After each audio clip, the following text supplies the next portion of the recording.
The first time I saw her, she was bent over a trash can on Fifth Avenue, her weathered hands carefully sorting through someone else's discarded lunch. I remember feeling that uncomfortable twist in my stomach, the one that makes you look away, walk faster, pretend you didn't see. But something made me stop that day. Maybe it was the gentle way she folded a paper napkin before placing it in her tattered shopping bag. Maybe it was the humming, a soft melody that seemed too joyful for someone picking through garbage. Or maybe it was just time for me to finally see what I'd been walking past for years. I was late for a meeting. I had a presentation that could make or break my promotion. My coffee was getting cold, and my phone wouldn't stop buzzing with urgent messages. But I stopped anyway, frozen on that crowded sidewalk while hundreds of people streamed around me like water around a stone. She looked up then, and our eyes met. Hers were the clearest blue I'd ever seen, startling against her sun-damaged skin and matted gray hair. She smiled at me, not with embarrassment or shame, but with genuine warmth, as if I were an old friend she'd been expecting. "Beautiful morning, isn't it?" she said, her voice surprisingly refined, with traces of an accent I couldn't quite place. I stood there, speechless, clutching my briefcase like a shield. It was October, cold enough that I could see my breath, and she was wearing a thin jacket with duct tape holding the sleeves together. "Beautiful morning." I wanted to argue, to point out the obvious tragedy of her situation, but something in her expression stopped me. "I'm Michael," I finally managed. "I know," she replied, and my blood ran cold. "You walk past here every Tuesday and Thursday. Always in a hurry, always looking at your phone." She wasn't threatening, just observant. Matter of fact, and she was right. I had walked this same route for 3 years, and I couldn't tell you a single thing about the people I passed. I was too busy climbing ladders, chasing promotions, building a life that suddenly felt very small. "What's your name?" I asked. She tilted her head, considering the question as if it were a philosophical puzzle. "I've been called many things. But you can call me Ruth." That was 6 months ago, and Ruth changed my life in ways I'm still trying to understand. I missed my meeting that day. I sat with her on a bench in Bryant Park, and she told me about her life, not in the way victims tell sob stories, but like a professor discussing fascinating case studies. She'd been a concert violinist, performing in halls across Europe. She'd been married once, to a man who died young. She'd had a daughter who grew up and moved away. And then, through a series of unfortunate events, bad decisions, and worse luck, she'd ended up here, on the streets of New York, finding treasures in other people's trash. "The thing about losing everything," she said, watching pigeons fight over pretzel crumbs, "is that you finally learn what everything really means." It's not what I thought. I started meeting her every Tuesday and Thursday. At first, I brought her coffee and sandwiches, feeling like a hero, documenting nothing but telling myself I was making a difference. She accepted my offerings with grace but never gratitude, which frustrated me. Didn't she understand I was helping her? "You're a good man, Michael," she said one morning, and I swelled with pride. "But you're helping me because it makes you feel good about yourself." That's not wrong, but it's not why I'm here. I was offended, defensive. "So you don't want my help?" I didn't say that. She pulled out a worn paperback from her bag, pages yellowed and falling out. "I'm saying maybe we're helping each other, and you just don't know it yet." She was reading Marcus Aurelius, I noticed. Meditations. A homeless woman reading Stoic philosophy in the original translation. I'd bought the same book 2 years ago, trying to seem intellectual at a party. It was still sitting on my shelf, unread, next to a dozen other books I'd collected like trophies. The weeks passed, and our conversations deepened. She asked about my life, and I found myself confessing things I'd never told anyone. The anxiety that kept me awake at night. The feeling that no matter what I achieved, it was never enough. The girlfriend who left because I was always working, always chasing something just out of reach. The parents who'd sacrificed everything for my education and expected returns I wasn't sure I could deliver. Ruth listened without judgment, without trying to fix me. She just sat there, present in a way nobody else in my life had ever been. Present in a way I'd never been for anyone, including myself. "You know what I miss most?" she asked one particularly cold November morning. "It's not the violin, though I loved it. It's not my apartment or my things. It's being seen. Really seen. Most people look at me now and see a problem to solve or a failure to avoid. You did too, at first. She was right. But somewhere along the way, I'd started seeing Ruth. The person, not the circumstance. The sharp mind, the wicked humor, the observations about humanity that were more profound than anything I'd learned in my expensive business school. Then came the Tuesday she wasn't there.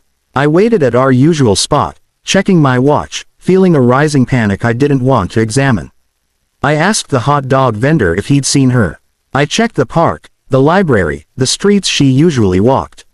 Nothing. For 3 days, I searched. I called hospitals and shelters, filed a missing person report that the police took with obvious skepticism. A homeless woman missing. They didn't say it, but I could see it in their eyes. People like Ruth disappeared all the time. The city swallowed them up and moved on. I couldn't move on. On Friday, I got a call from Bellevue Hospital.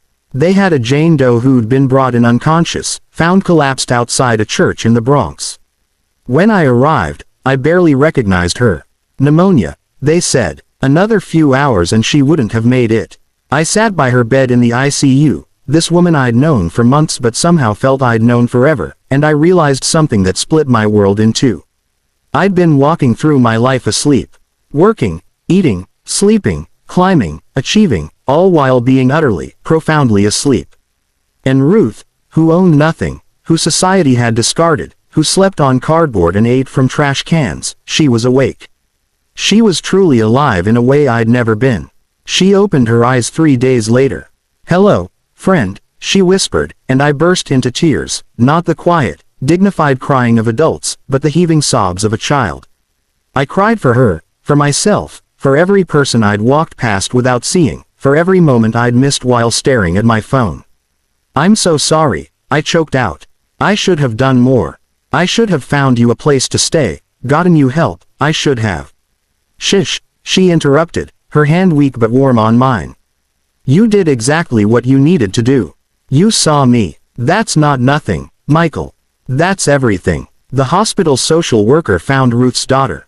She'd been searching for her mother for 2 years, ever since Ruth had disappeared during a manic episode triggered by undiagnosed bipolar disorder.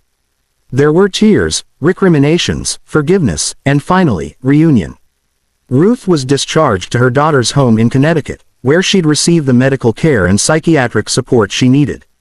Before she left, she gave me something.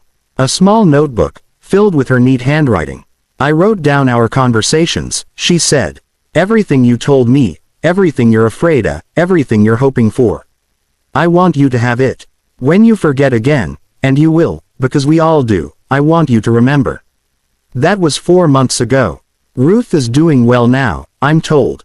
She's playing violin again, teaching music to kids at a community center. Her daughter sends me updates, grateful that someone had stopped, had seen her mother when she was invisible. I'm different now. I don't know how to explain it to my colleagues, why I'm no longer the first one in the office and the last one out. Why I volunteer at the shelter on Wednesday nights. Why I've started actually reading the books on my shelf, and talking to strangers on the subway, and noticing the sky, the trees, the people. I missed that promotion I was chasing 6 months ago. Turns out, I don't care. My boss thinks I've lost my edge. Maybe I have, or maybe I've found something better. Last week, I saw a woman digging through a trash can on 5th Avenue. She had 3 kids with her, all under 10, and they were singing while they searched, turning poverty into a game to keep the children from feeling ashamed. I didn't walk past. I didn't look away. I stopped, and I said hello, and I asked her name. I'm Sarah, she said, surprised to be addressed like a human being. Nice to meet you, Sarah. I'm Michael. Is there anything you need? She looked at me the way I must have looked at Ruth that first day, suspicious of kindness, waiting for the catch. But then her youngest daughter smiled at me, gap-toothed and bright-eyed, and Sarah's face softened. We could use a warm meal, she admitted quietly. If you're offering. I was offering. I am offering. I will keep offering because Ruth taught me the most important lesson of my life. We are all one bad day, one wrong turn, one tragic circumstance away from losing everything. And we are all one person stopping, one person seeing, one person caring away from finding it again. The notebook Ruth gave me sits on my bedside table. On the last page, she wrote something that I read every morning. You asked me once why I smiled so much when I had so little. I'll tell you now. I smiled because I could see the humanity in people who'd forgotten they had any left. I could see you, Michael, before you could see yourself. That's not poverty. That's wealth beyond measure. I still walk down Fifth Avenue every Tuesday and Thursday. But now I walk slowly, with my phone in my pocket and my eyes on the people around me. I'm looking for Ruth in every face, that reminder that the person we dismiss, overlook, or hurry past might be the very person who saves us. Her name was Ruth, and she lived on the streets of New York with nothing but a shopping bag and a paperback philosophy book. She changed my life by letting me see her. By letting me see myself. By showing me that kindness isn't about fixing people or solving problems. It's about being present. It's about bearing witness. It's about recognizing the sacred humanity in every person we meet. It's about finally waking up.